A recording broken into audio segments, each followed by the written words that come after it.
Olá, meus amigos, tudo bom? Meu nome é Bruno Klippel, professor de Direito Processual do Trabalho aqui para a OAB. Vamos começar agora o estudo da nossa matéria falando dos princípios do processo do trabalho. Nós teremos uma aula maior aqui de 1 hora para revermos todos os princípios, os mais importantes, aqueles que caem na prova da OAB. Então vamos começar aqui diferenciando dois princípios que estão interligados, que são os princípios dispositivo e inquisitivo. Quais são os conceitos e quais são as relações e o que eu tenho que tomar cuidado para a minha prova da OAB. Vamos lá, primeiro, princípio dispositivo. O princípio dispositivo também é chamado de princípio da inércia. Então, princípio dispositivo também é chamado de princípio da inércia. A ideia que nós temos aqui é aquela que consta no artigo 2º do novo CPC. Esse artigo 2º do novo CPC, ele diz que o Estado é inerte, que o Estado aguarda ser provocado para praticar atos processuais. Ou seja, nós temos a inércia do Estado, que precisa ser provocado para a realização de atos processuais. Por mais errado que o Poder Judiciário saiba que está determinado empregador, ele nada vai fazer. Ele vai continuar inerte até o momento em que alguém irá provocá-lo por meio do exercício do direito de ação. Então, eu, por exemplo, que fui prejudicado pelo meu empregador, que não me pagou verbas trabalhistas, verbas rescisórias, vou exercer o meu direito de ação, através dele vou ajuizar uma reclamação trabalhista. Vou apresentar a minha petição inicial requerendo que o Estado condene aquela empresa. Então percebam que eu exerço esse meu direito de ação apresentando a petição inicial. Ao apresentar a petição inicial, eu retiro o Estado da sua inércia. Saindo o Estado da sua inércia, serão praticados atos processuais. Dentre esses atos processuais, nós temos a notificação, nós temos a realização da audiência, nós temos a decisão, ok? Então o Estado, ele se encontra inerte. A partir do momento que é provocado, ele sai dessa inércia e começa a praticar atos processuais. Perfeito, galera? Só que eu tenho essa inércia como uma regra geral. E aqui em processo do trabalho, quando a gente fala regra geral, é porque existe uma situação excepcional. E em processo a gente já vai se acostumar a sempre ter alguma exceção, a sempre ter ali uma situação excepcional. Regra geral, o que eu tenho é essa inércia. Excepcionalmente, nós teremos a prática de atos processuais de ofício. O que significa a prática de um ato processual de ofício? Ou ex ofício? Significa que o Poder Judiciário irá praticar um ato processual mesmo sem pedido. Então, quando o Poder Judiciário realiza um ato ex ofício ou de ofício, é porque está praticando aquele ato sem necessidade de pedido. Ninguém requereu, o Poder Judiciário foi lá e realizou da mesma forma, ok, galera? Quando o Poder Judiciário ele realiza atos processuais de ofício, ele está exercendo, ele está atuando de acordo com o princípio inquisitivo. Então, o princípio inquisitivo está ligado à atuação de ofício do magistrado, ou seja, a atuação que independe de pedido. Ninguém requereu a prática daquele determinado ato processual, mas o Poder Judiciário assim mesmo realizou. Vejam que a regra geral, e tem que ficar bem fixado isso daqui, a regra geral é o princípio dispositivo. Excepcionalmente, eu tenho o princípio inquisitivo. Como é que eu trago isso para o processo do trabalho? Onde é que eu encaixo isso daqui para a prova da OAB? Olha o que acontece. Eu falei para vocês que eu vou retirar o estado da inércia através da petição inicial, vou ajuizar a minha reclamação trabalhista e ele vai começar a praticar os atos processuais. Beleza. Digamos que o juiz do trabalho condene a empresa ao pagamento de R$100 mil. Então, julgo procedentes os pedidos formulados pelo reclamante Bruno, condeno a empresa reclamada ao pagamento de R$100 mil. Digamos que essa empresa não recorra. Essa decisão vai transitar em julgado. Essa decisão vai se tornar definitiva. A partir do momento que ela se torna definitiva, a gente pensa, em tese, que a reclamada, a empresa condenada, irá cumprir com aquela decisão. Se ela não recorreu, é porque presumidamente ela concordou com a decisão e provavelmente irá cumpri-la. Essa empresa não cumpre a decisão. Ela não paga os R$100 mil. Se não houve o cumprimento voluntário, o adimplemento voluntário da obrigação, nós precisaremos agora de um outro tipo de processo, que nós chamamos de processo de execução. Então, a partir do momento que eu não tive o adimplemento, o cumprimento, o pagamento daquela obrigação, eu tenho que me valer de um outro tipo de processo, que é o processo de execução, ok? Esse processo de execução, aqui no processo do trabalho, não depende de pedido. Ele pode ser iniciado como de ofício, ex ofício. Claro que eu posso ir ao Poder Judiciário e requerer, sim. Eu vou lá e peticiono e falo, diante da inércia, do inadimplemento da obrigação, requeiro o início do processo de execução. É claro que eu posso requerer. Só que o mais importante para a gente agora é a ideia de que o Poder Judiciário não precisa desse meu pedido. O Poder Judiciário pode iniciar a execução de ofício, ex ofício. Ou seja, o juiz do trabalho viu, percebeu no processo que já houve o trânsito julgado, não há prova do pagamento, o que ele faz? Dá uma canetada lá e fala, ó, inicie-se o processo de execução citando a empresa para pagar em 48 horas sob pena de penhora nos seus bens. Ninguém requereu o início da execução, o juiz de ofício determinou o seu início. Isso daqui é fundamental para a nossa prova da OAB e olha o artigo em que nós encontramos. Esse artigo, ó, da CLT, você tem que anotar. Anote esse artigo 878 da CLT. Ele que vai falar da execução de ofício. Processo de execução sendo iniciado de ofício. Só que nós temos um detalhezinho aqui, temos que tomar cuidado com o detalhe. Por quê? No meu exemplo, eu falei que o Poder Judiciário deu início ao processo de execução a partir do momento em que ele verificou o quê? Verificou o trânsito em julgado. Então, vendo o juiz que houve o trânsito em julgado, percebendo o juiz que houve o trânsito em julgado, ele iniciou a execução. Esse trânsito em julgado ele é fundamental porque nós temos duas espécies de execução. Eu tenho a execução definitiva e a provisória. A execução definitiva é aquela que se dá após o trânsito em julgado, porque a própria decisão ela é definitiva. Então a execução definitiva ela se dá após o trânsito em julgado porque a decisão é definitiva, porque a decisão não será alterada. Por que ela não vai ser alterada? Porque já houve o trânsito em julgado. E eu tenho a execução provisória que pode ser iniciada mesmo com o recurso interposto. A empresa interpôs um recurso, pode, através do recurso, modificar a decisão, mas mesmo assim o legislador possibilita o início da execução. Só que como a decisão pode ser modificada, nós chamamos essa execução de provisória. Então, tanto pode ser definitiva ou provisória.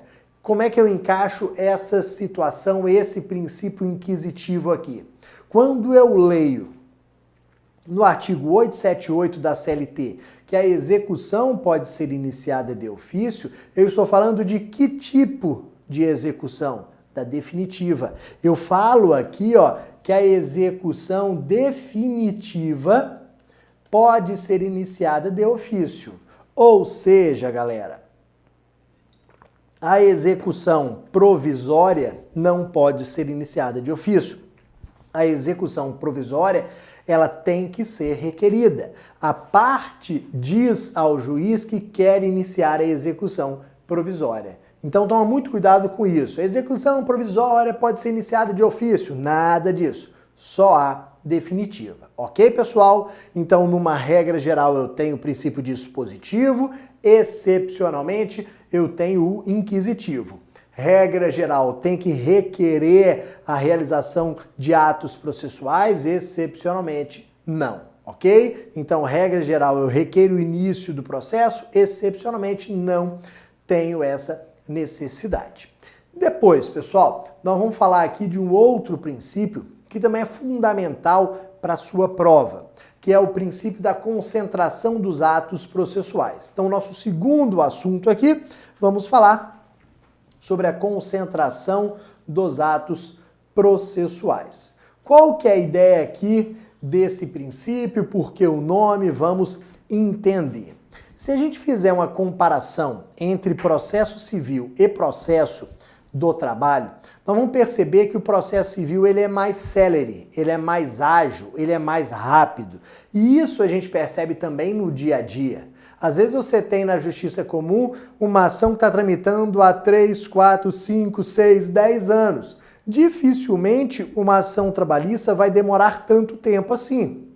E nós temos N fatores que vão justificar essa maior celeridade do processo do trabalho. O que nos interessa agora é a própria estruturação do procedimento, da forma de realização dos atos processuais, da sequência na realização dos atos processuais. Isso porque lá no processo civil, quando a gente está estudando o processo civil, a gente percebe que os atos processuais, eles são todos separados. Eu realizo lá no processo civil um ato processual, depois realizo outro, aí depois realizo outro, depois outro.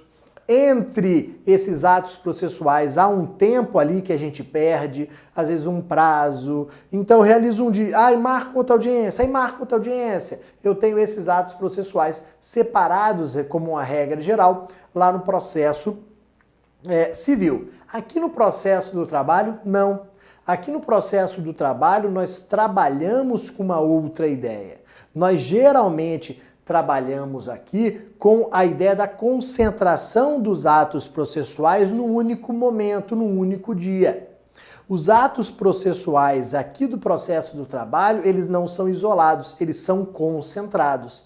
Eles são concentrados em que momento, Bruno? Na audiência. Ou seja, praticamente todo o processo do trabalho em primeiro grau de jurisdição, ele ocorre num único dia, que é o dia da audiência. Então eu pego aquela audiência e realizo 6, 7, 8 atos processuais na sequência. Então, num único dia, eu realizo atos processuais que no processo civil eu levaria alguns meses. Essa que é a ideia. Então, eu concentro os atos processuais em uma audiência que no processo do trabalho, como uma regra geral, é una. Então, eu tenho uma única audiência no processo do trabalho e nessa audiência eu realizo praticamente todos os atos processuais. É claro que situações excepcionais existem. Se você já ajuizou uma reclamação trabalhista, você pode estar falando o seguinte, no meu processo foram 2, 3, 4 audiências. Às vezes falta alguma parte de forma justificada, ou então falta alguma testemunha, ou então tem que fazer prova pericial, aí o juiz ele marca uma segunda audiência, uma terceira audiência. Só que como uma regra geral, e que nos interessa aqui é a regra geral, eu tenho essa audiência una. Eu não penso como uma regra geral esse fracionamento. Vai fracionar. Excepcionalmente, às vezes tem que fracionar. Regra geral, não. A gente vai começar a audiência e eu vou falar para vocês agora quais são esses atos processuais. Eu vou realizar a audiência, vou praticar o primeiro ato processual, o segundo, o terceiro, o quarto, o quinto, até terminarmos e julgarmos aqueles pedidos que foram formulados. Então agora, o que nos interessa? Lembrar quais são os atos processuais realizados nessa nossa audiência. Então eu vou até anotando aqui embaixo para vocês. Quais são os atos processuais realizados nessa audiência una? O primeiro eu vou colocar aqui como pregão. Então, o primeiro ato processual é o pregão. O que é o pregão, galera? É o chamamento das partes. É aquele momento em que as partes são chamadas para a audiência. Então, o reclamante João da Silva, reclamado empresa tal. Estou fazendo pregão, estou chamando as partes para que se dê início àquela audiência. Fiz o pregão, as partes estavam presentes, se sentaram à mesa de audiência. Vamos agora para o segundo ato processual, que é uma tentativa de conciliação. Ou para a tentativa de conciliação. O juiz vai tentar o acordo entre as partes. Sempre é assim, Bruno? Sim. Ou pelo menos deveria ser. O juiz, no início da audiência, sempre deve perguntar para as partes se elas aceitam o acordo, se elas possuem algum tipo de acordo, se poderiam ali pensar no acordo. Por isso que toda vez no início o juiz pergunta: tem acordo? Tem acordo? Tem acordo? Sim, ele é obrigado a fazer isso. Vejam que essa tentativa de conciliação, ela é obrigatória. Depois nós vamos falar mais sobre o princípio da conciliação, mas você já vai fixando a ideia que no início da audiência o juiz tem que perguntar para as partes se tem algum acordo. Se não tiver acordo, nós vamos para o terceiro ato processual, que é a apresentação da defesa. Se não tiver acordo, nós vamos para a apresentação da defesa. Vejam que eu não vou conceder prazo para a apresentação da defesa depois, não, é ali na hora. Ou seja, eu, reclamado, quando vou a uma audiência, eu já vou com a minha defesa pronta. Porque se não tiver acordo, eu sei que eu tenho que apresentá-la. Então, apresento essa minha defesa ali na audiência. Beleza, apresentada a defesa, nós vamos para a produção de provas. Então, vamos aqui para a instrução. Vamos para a instrução, que é a produção das provas. Vamos ali ouvir as partes, vamos ouvir as testemunhas, vamos realmente produzir a prova. Produzida a prova, nós vamos aqui para as razões finais ou alegações finais, que seria o último momento em que as partes teriam para tentar ali levar o juiz a julgar favoravelmente a elas. Ou seja, o único momento de convencimento, o último momento de convencimento do juiz. Eu, reclamante, vou dizer para o juiz por que os meus pedidos devem ser acolhidos. Você, reclamado, vai dizer para o juiz por que os meus pedidos não podem ser acolhidos. Nós chamamos esse momento aqui de razões finais. Vamos para as nossas razões finais. Depois dessas razões finais, vamos colocar aqui tentativa de conciliação. De novo, o juiz vai tentar o acordo, de novo vai. O juiz vai tentar novamente o acordo. Vai perguntar novamente se as partes têm acordo. Por que duas vezes? O legislador fixou 2 momentos de conciliação, de tentativa de conciliação obrigatório. Então tem que perguntar para as partes se possui algum acordo, ok? Se não tiver acordo, o que a gente vai fazer? Vamos julgar. Se não tiver acordo, nós passaremos aqui para a sentença. O juiz já julga na hora, já profere sentença verbal, oral, ao término da audiência. Sim, ele vai proferir sentença verbal, oralmente. Essa que é a ideia. Nada de deixar para julgar depois, para escrever 1 milhão de páginas, para demorar. Não, nada disso. Na hora o juiz vai falando e o servidor vai reduzindo a termo. Já que as partes estão presentes e ouviram ali a sentença, o que nós vamos fazer? Vamos intimar as partes da sentença. Então as partes já sairão intimadas dessa sentença. Então, é a intimação, deixa eu escrever direito aqui, teremos a intimação da sentença. Já vamos sair ali intimados daquela sentença. A parte prejudicada, no próximo dia, já começa a contagem do prazo dela. Então percebam que são 8 atos que foram concentrados naquela audiência.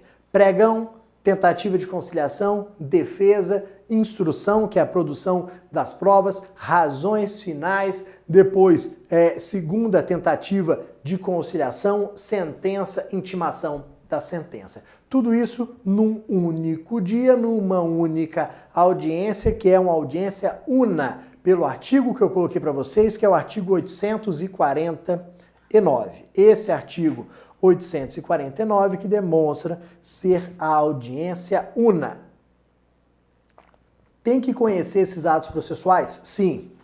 Tem que lembrar deles? Sim. Isso cai realmente em prova, ok, galera?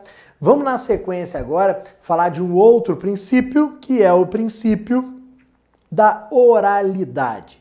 Então, vamos aqui para o princípio da oralidade. Qual foi a técnica utilizada pelo legislador trabalhista? Qual foi uma outra técnica utilizada para ele, também pensando em celeridade, também pensando em economia? A ideia, pessoal, foi a seguinte: vamos realizar os atos processuais de forma verbal, ou seja, de forma oral. Por quê? Os atos processuais orais ou verbais, eles são mais rápidos, eles são realizados mais rapidamente. É só fazer um teste. Se você fosse falar a sua petição inicial, você falaria muito mais rápido do que se você tivesse que escrever. Por quê? Para escrever, para redigir uma petição inicial ou para redigir uma defesa, meu amigo, você pode ficar lá 10 horas por dia escrevendo durante 10 dias e no final sair um catatal desse tamanho.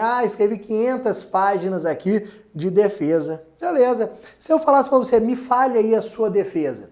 Pode ser que em 5, 10, 15 minutos, 20 minutos, você já tivesse falado toda a sua defesa.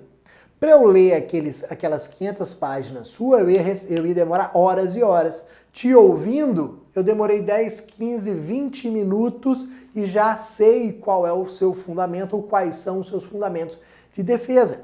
Então, o ato processual verbal ou oral, ele é muito mais rápido. Então, o legislador, o que ele fez? Ele foi lá e disse que os atos processuais, eles seriam verbais. Alguns atos processuais seriam verbais, orais. Tem o outro lado também.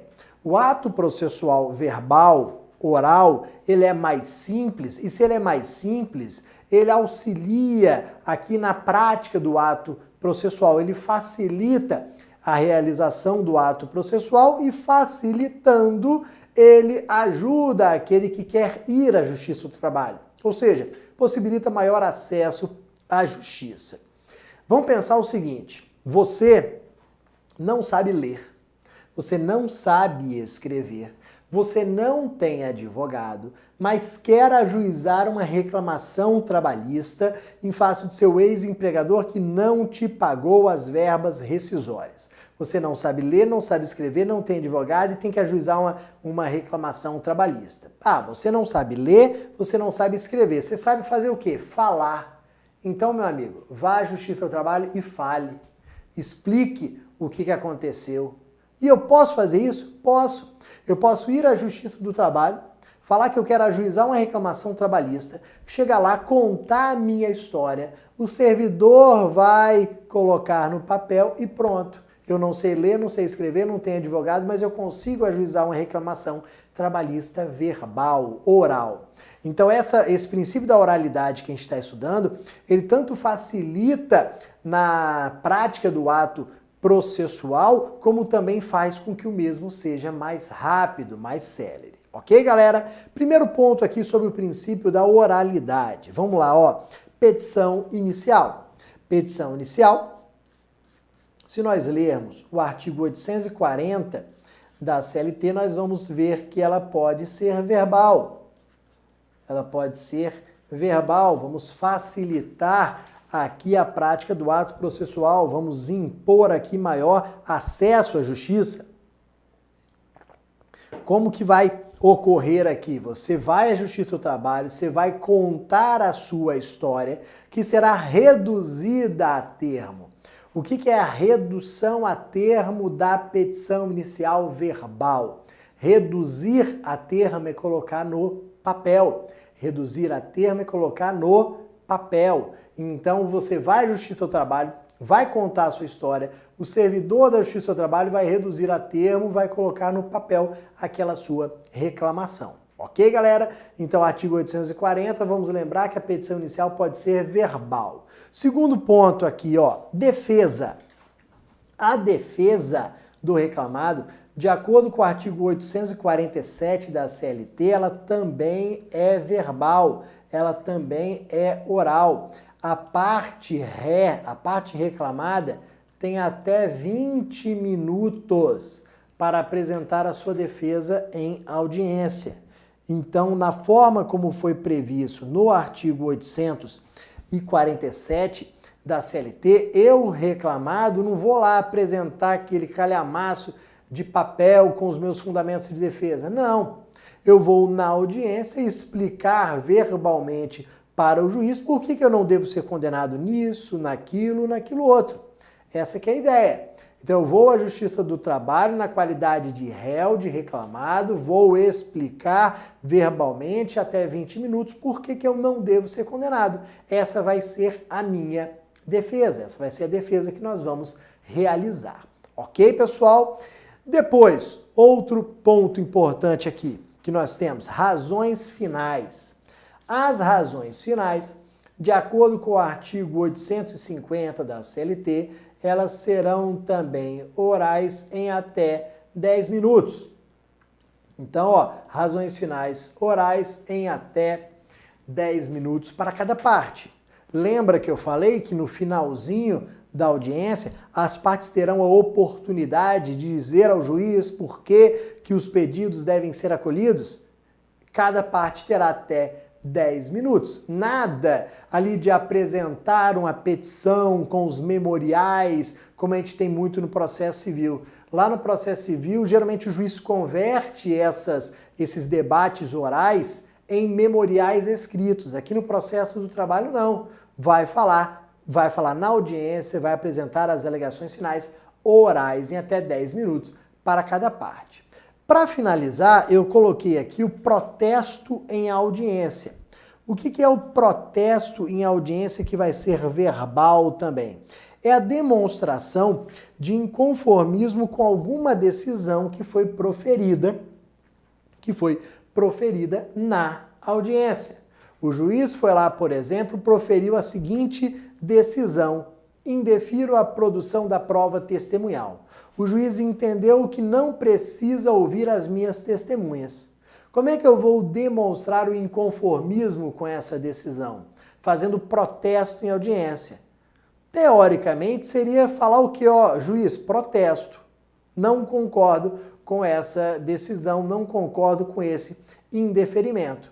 O juiz vai colocar na ata de audiência esse meu protesto, essa minha fala. Vai colocar que indeferiu a produção da prova testemunhal sobre os protestos do autor. Isso para quê? Para evitar a preclusão. Ou seja, para possibilitar lá na frente a discussão sobre esse indeferimento, se esse indeferimento foi correto ou não. Então, na audiência, eu vou demonstrar que eu discordo daquela decisão do juiz, que eu discordo com aquele indeferimento. Vou falar, ó, excelência, protesto. Ninguém vai ficar na audiência trabalhista como a gente vê em filme americano. Ninguém vai ficar igual um maluco lá, protesto, meritíssimo. Não vai ficar igual um doido. Você vai simplesmente falar, ó, excelência, protesto. Ele vai colocar na ata de audiência que você protestou. Precisa explicar o motivo? Não. Simplesmente falar. Por isso está atrelada à oralidade. Simplesmente falar que não concorda com aquela decisão e ponto. Ok, galera? Depois, vamos aqui continuando. Vamos falar sobre o princípio importante também que atrela um pouco a matéria de recursos, que é o princípio da irrecorribilidade imediata das decisões interlocutórias. Então, o princípio da irrecorribilidade imediata das decisões interlocutórias. Artigo 893, parágrafo 1º da CLT. Primeiro, o que são decisões interlocutórias? Para nós entendermos aqui o que são decisões interlocutórias. São decisões proferidas no curso do processo. Todo mundo que ajuiza uma ação trabalhista espera ser proferida a sentença, porque a sentença seria a decisão final, a decisão em que se julgam os pedidos formulados, em que o juiz diz se tem direito, se não tem direito. Essa seria a nossa decisão final, a sentença. Só que no curso do processo podem ser proferidas também decisões que são qualificadas aqui no processo como decisões interlocutórias. Essa decisão interlocutória, para a gente entender, o melhor exemplo dela seria uma liminar. Então eu ajuizei uma reclamação trabalhista, dizendo que a demissão da gestante ela é inválida. Por quê? Porque ela tem estabilidade provisória. Uma gestante que, infelizmente, apesar da sua estabilidade provisória, foi demitida sem justa causa. Eu vou à Justiça do Trabalho para declarar nula, inválida aquela demissão.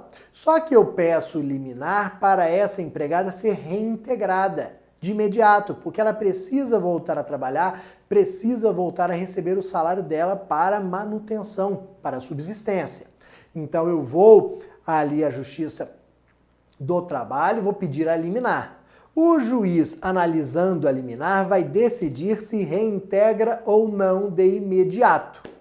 Essa decisão vai ser uma decisão interlocutória. Seja negando ou concedendo a reintegração, ela vai ser uma decisão interlocutória. Imagina que o juiz tenha negado essa reintegração. Pô, eu ali, parte, ou você ali, mulher, para a gente encaixar direitinho, você, mulher grávida, autora, que teve esse seu pedido negado, você está revoltada. E aí você quer demonstrar o seu inconformismo e você quer modificar de imediato essa decisão. Você quer modificar imediatamente essa decisão. O que a gente pensaria em fazer? Recorrer. Só que aqui no processo de trabalho não cabe recurso. Olha o nome do princípio. O princípio é o da irrecorribilidade imediata da decisão, das decisões interlocutórias. Irrecorribilidade imediata das decisões interlocutórias. Então você não pode interpor recurso de imediato. Essa é a ideia. Pô, então o que eu tenho que fazer? Teoricamente, você vai esperar. Você vai esperar ser proferida a decisão final. É isso que o artigo 893 da CLT diz, que você vai esperar ser proferida a decisão final e aí, dependendo da decisão final, você vai recorrer ou não dela. Então você não recorre da decisão interlocutória de imediato, você espera ser proferida uma decisão final, lá da decisão final, dependendo, se ela também for contrária aos seus interesses, aí você recorre dela. Essa decisão final vai ser a sentença. Proferida a sentença, você vai ver se ela é contrária aos seus interesses, se for, você vai interpor recurso dela, ok, galera? Daquela sentença vai interpor o recurso ordinário. Então, no primeiro momento, não cabe recurso de decisão interlocutória. Tem exceção? Sempre tem exceção. Vamos aqui para as exceções. Quais são decisões interlocutórias das quais eu posso interpor recurso de imediato? Nós temos duas principais aqui que nós vamos tomar cuidado. Nós vamos falar, o artigo 799, parágrafo 2º da CLT, vai falar do reconhecimento da incompetência absoluta da Justiça do Trabalho. Então, no 799, parágrafo 2º, nós vamos falar do reconhecimento da incompetência absoluta da Justiça do Trabalho. Então, vamos lá. O que é reconhecer a incompetência absoluta da Justiça do Trabalho? é verificar que a Justiça do Trabalho não pode processar e julgar aquele pedido que foi formulado, e aí, em virtude disso, vamos remeter o processo para outra justiça. Então, quando o juiz do trabalho reconhece a incompetência absoluta, ele diz que a Justiça do Trabalho não pode processar e julgar aquele pedido e faz o quê? Determina a remessa dos autos para outra justiça. Manda lá para a Justiça Comum Estadual, por exemplo, manda para a Justiça Comum Federal. Dessa decisão cabe recurso de imediato, ok? Então, se tivermos uma decisão reconhecendo a incompetência absoluta da Justiça do Trabalho, nós vamos recorrer de imediato. E se, aqui nos termos da súmula 214 do TST, se tivermos o reconhecimento da incompetência relativa, pode ser que caiba recurso. É isso que nós vamos ver aqui, ó, na linha C da súmula 214. Reconhecendo a incompetência relativa, que é a territorial, pode ser que caiba ou não recurso de imediato. Olha qual vai ser a ideia, pessoal. Ajuizei uma reclamação trabalhista aqui em Vitória, no Espírito Santo. O juiz da Vara do Trabalho de Vitória disse que a competência não era dele, que seria de Cachoeiro do Itapemirim, terra do rei Roberto Carlos, aqui pertinho de Vitória. E aí ele manda esse processo de Vitória para Cachoeiro, ok? Esse é o primeiro exemplo. No segundo exemplo, o juiz de Vitória diz que a competência não é dele e manda para a Vara do Trabalho de São Paulo, ok? Qual é a diferença nas duas situações? Na primeira, o processo está saindo da Vara do Trabalho de Vitória e está indo para a Vara do Trabalho de Cachoeiro, sendo que as duas varas do trabalho estão vinculadas ao mesmo TRT, que é o TRT do Espírito Santo. Então saiu da Vara do Trabalho de Vitória, que é o TRT do Espírito Santo, e foi para a Vara do Trabalho de Cachoeiro, que também é TRT do Espírito Santo. É o mesmo TRT. Na segunda situação, eu estou saindo da Vara do Trabalho de Vitória, que é a TRT do Espírito Santo, mandando para a Vara do Trabalho de São Paulo, que está vinculada ao TRT de São Paulo. Ou seja, na segunda hipótese, estou mandando para uma Vara do Trabalho vinculada a outro TRT. Pela súmula 214 e a linha C, cabe recurso de imediato nessa segunda situação. Por que na segunda situação? Porque eu estou mandando o processo para uma Vara do Trabalho vinculada a outro TRT. Pelo fato de eu estar mandando para uma Vara do Trabalho vinculada a outro TRT, vai caber recurso de imediato. Na primeira, não. Mandou para outra Vara do Trabalho, mas é o mesmo TRT, não cabe recurso de imediato, ok? Então, se mandar para a Vara do Trabalho vinculada a outro TRT, cabe recurso de imediato. Perfeito, galera? Depois, vamos, na sequência, vamos falar aqui de conciliação, princípio da conciliação. Nós já começamos a falar dele lá atrás, quando mencionamos que na audiência existem dois momentos obrigatórios de tentativa de acordo. Então eu tento o acordo aqui em dois momentos distintos na audiência, sendo que são tentativas obrigatórias de acordo. Artigo 846 fala o quê? No início da audiência. Feito o pregão, tenta o acordo. 850 fala após as razões finais, já no finalzinho da nossa audiência. Após as razões finais, vamos tentar o acordo novamente. O detalhe, ó, são momentos obrigatórios. Tem que tentar o acordo. Ah, mas o juiz não gosta de tentar o acordo. Problema dele. Ele provavelmente vai perguntar com toda a má vontade, tem acordo? Não, não tem acordo. Mas ele vai ter que perguntar se as partes têm algum acordo, porque senão o processo vai ser anulado. O processo ele pode ser anulado porque não houve tentativa de acordo, já que o acordo, a tentativa, ela é obrigatória. Ok, galera? Só que aí, olha um detalhe que nós temos que lembrar em relação ao acordo. Essa súmula 418 já caiu várias vezes na OAB. Vai falar da homologação do acordo. Tá, o juiz perguntou se tinha acordo e nós falamos que sim, tem acordo sim. O acordo é esse daqui. O Bruno vai receber 10 mil reais em 10 parcelas de R$ 1.000. Pronto, esse é o acordo. O juiz, essa é a pergunta que nós temos que levar para a prova da OAB. O juiz é obrigado a homologar o acordo? O juiz é obrigado a aceitar esse acordo? Não. Você vai lembrar disso para a sua prova. O juiz não é obrigado a homologar o acordo. Súmula 418, a homologação do acordo, ela é facultativa. Ou seja, o juiz não está obrigado a homologar, a aceitar aquele acordo. Antes de homologar, e mais importante do que simplesmente homologar, é verificar se aquele acordo ele é prejudicial ou não para o reclamante, para o empregado. Se o juiz do trabalho perceber que aquele acordo ele é desfavorável ao empregado, ele vai simplesmente fazer o quê? Indeferir a sua homologação. E você não vai poder fazer nada em face disso. Você não pode impetrar mandado de segurança, nada disso. Você não tem direito líquido e certo à homologação. O juiz homologa se entender que o acordo é válido.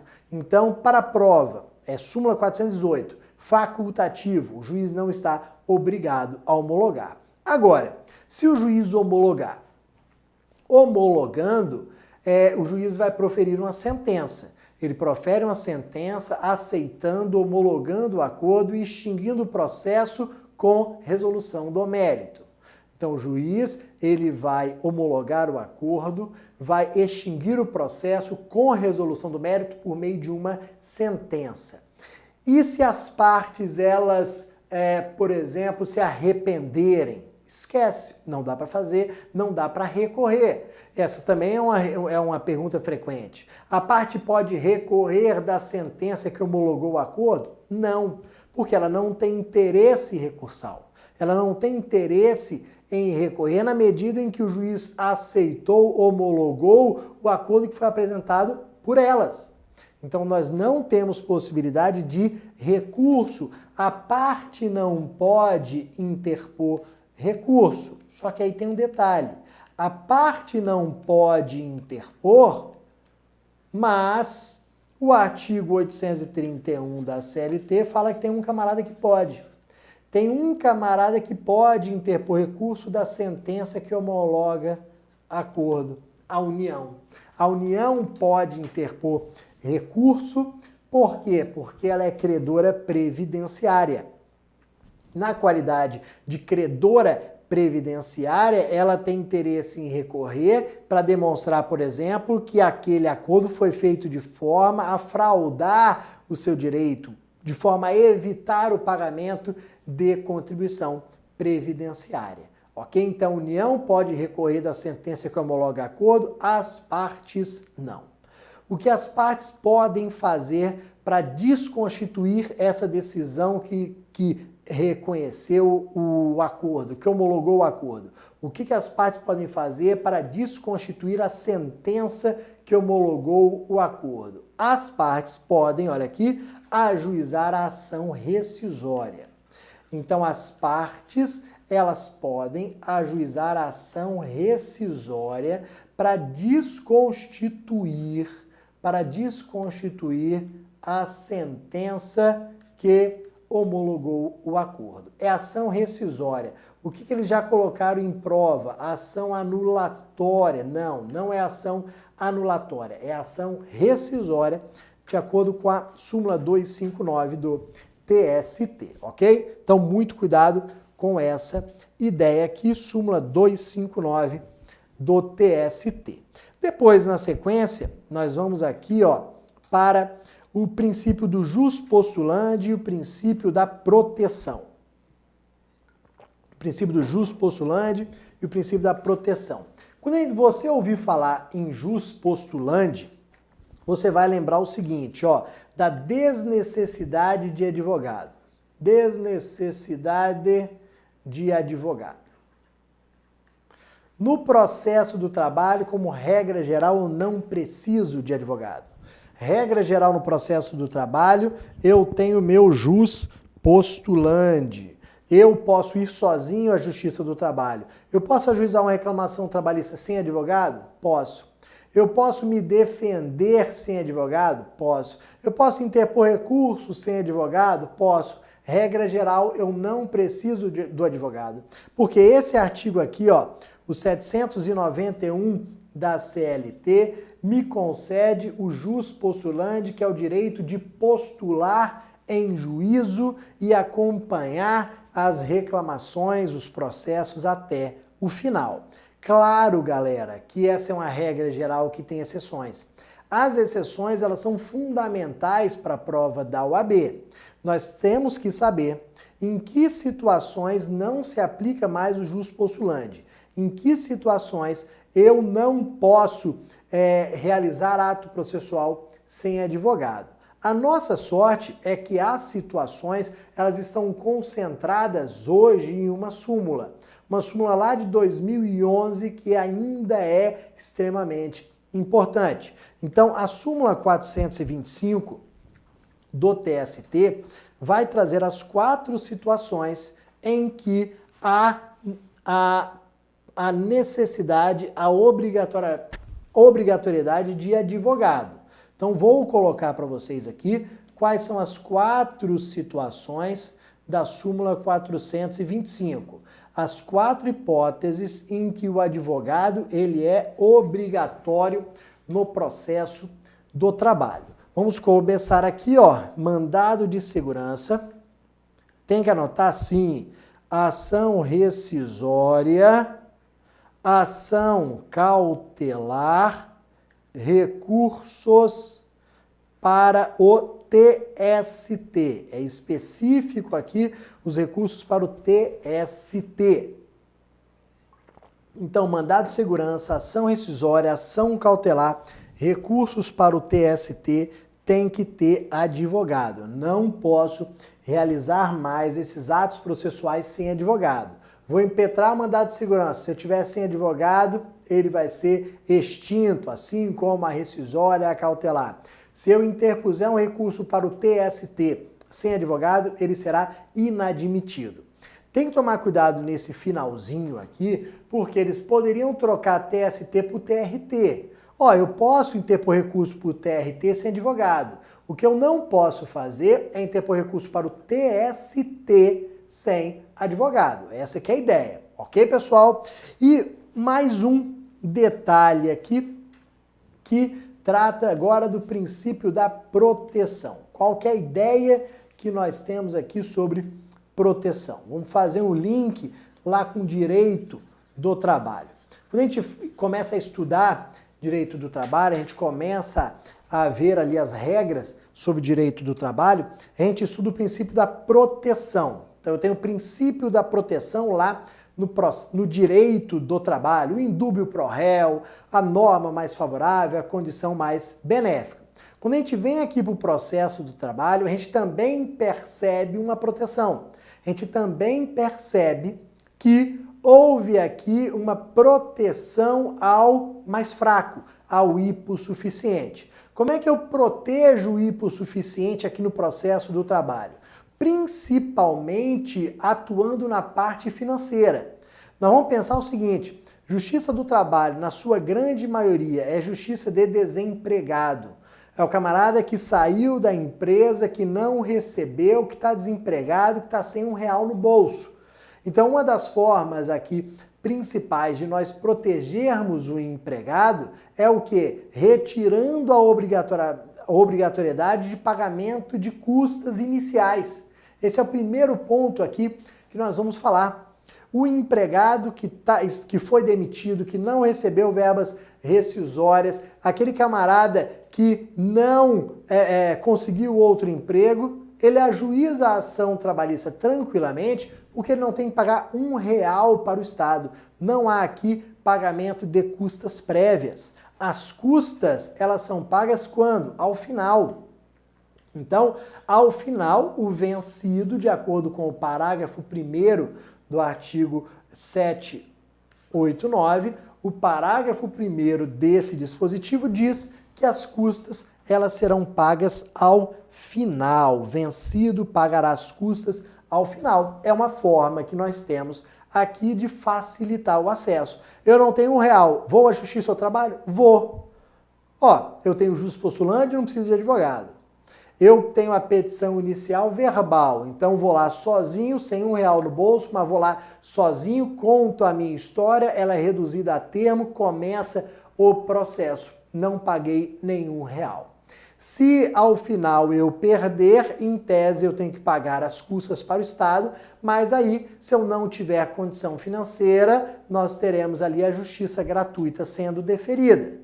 Então, mesmo que eu perca, se eu não tiver a condição financeira de pagar as custas ao final, nós teremos a concessão da justiça gratuita. Então, eu realmente não gasto R$1 com o processo. Perfeito, galera? Outra forma aqui de nós protegermos, olha o que eu coloquei aqui, ausência das partes em audiência. Isso daqui, galera, esse artigo é um dos mais importantes que nós temos para a prova da OAB. Ele vai dizer quais são aqui as consequências da ausência das partes à audiência. Foi feito aquele pregão, então chamamos as partes, fizemos o pregão, chamamos as partes. Reclamante João da Silva, reclamado empresa Alfa. O que vai acontecer se reclamante e reclamado não estiverem presentes? Pô, cadê o reclamante? Não chegou. Cadê a reclamada? Não chegou. O que acontece na hipótese de ausência deles? Nós vamos ver, galera, um tratamento totalmente diferente para reclamante e reclamado. Eu vou ajudar o reclamante, vou meter o ferro no reclamado. Essa é a ideia da forma mais simples possível. Eu tenho um tratamento totalmente diferenciado. Eu tenho um hipossuficiente, eu tenho uma parte mais fraca, uma parte mais forte, então vamos proteger a parte mais fraca e vamos meter o ferro na parte mais forte. É assim que acontece. Tanto que o artigo 844 da CLT diz o seguinte, ó, se o reclamante faltar, eu vou arquivar o processo.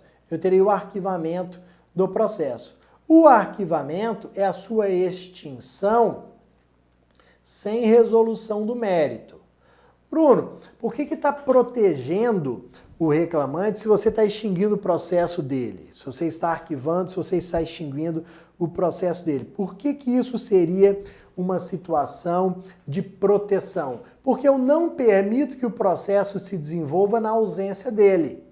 E mais, como foi extinto sem resolução do mérito, pode ser reajuizado, pode ser reproposto. Então eu preservo o processo, eu extingo o processo e preservo o direito ali do reclamante, porque o processo não se desenvolve na ausência dele. E ele não vai ser prejudicado porque ele pode ajuizar novamente, já que ele foi extinto sem resolução do mérito, ok? E se for o reclamado? Se o reclamado faltar, olha aqui, revelia. Se o reclamado faltar, eu tenho revelia. A revelia, ela geralmente conduz à condenação. O réu revel, ele geralmente é condenado. Não é algo automático, mas estou falando aqui que geralmente 90% das vezes o réu revel ele é condenado.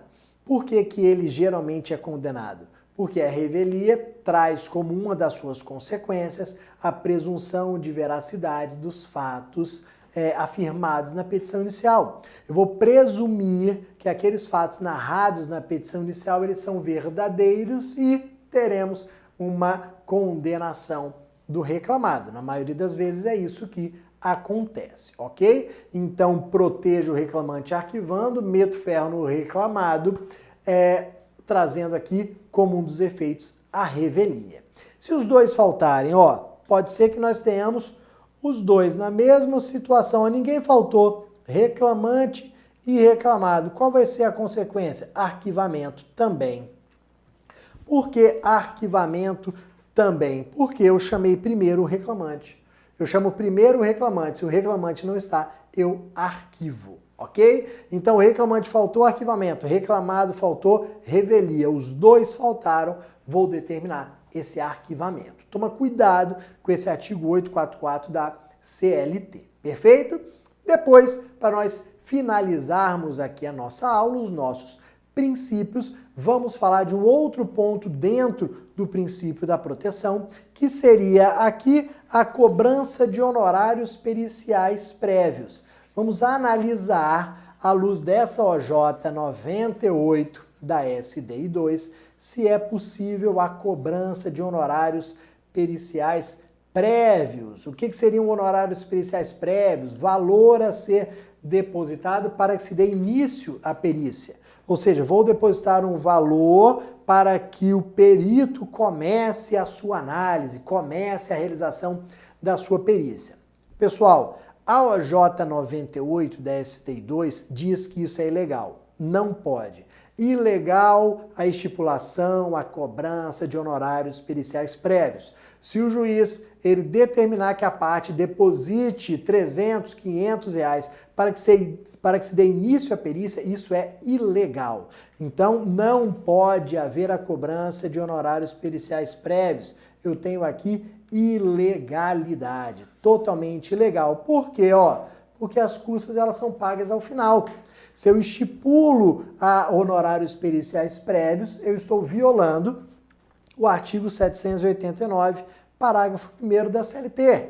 Tá, e o que eu vou fazer? O juiz estipulou que eu tenho que depositar 500 reais para dar início à perícia e ainda disse que se eu não depositar, eu vou perder a prova pericial. O que você vai fazer diante dessa situação que é ilegal? Mandado de segurança, porque isso fere direito líquido e certo. Então você vai poder impetrar mandado de segurança para afastar essa determinação do juiz para que a perícia seja feita sem esse pagamento prévio. Os honorários do perito serão pagos ao final, não previamente. Ok, galera? Finalizamos aqui os nossos princípios. Um abraço, bons estudos!